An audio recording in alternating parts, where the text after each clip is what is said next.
Yo, what is up guys? Welcome to another video on my channel, and today I'm gonna show you how can you make a star in Blender. So all you gotta do, delete those three, and now we're gonna need a circle. Once you add a circle, change the vertices from 32 to 10 and press tab to go to edit mode. Once you do that, press numpad 7 on your keyboard and then go here to select and checker deselect. So now you have only single vertex selected.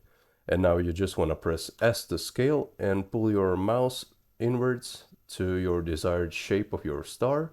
And once you like the shape, just press your left click to release and basically confirm the shape. And now press A to select all basically.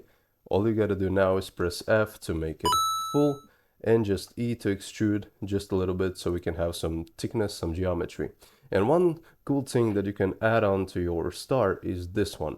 So go to face while having the first one, the top one selected, and select poke faces. And once you do that, you can like increase just a little bit that offset, like 0.07.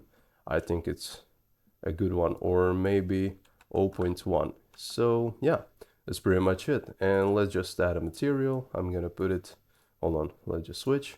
I'm gonna put it to like yellowish, maybe a little bit golden or so. This is more like green, but yeah, so let's say something like this and put a metallic, maybe rough, and yeah, that's it. Thank you guys so much for watching, and I'll see you in the next video. Peace.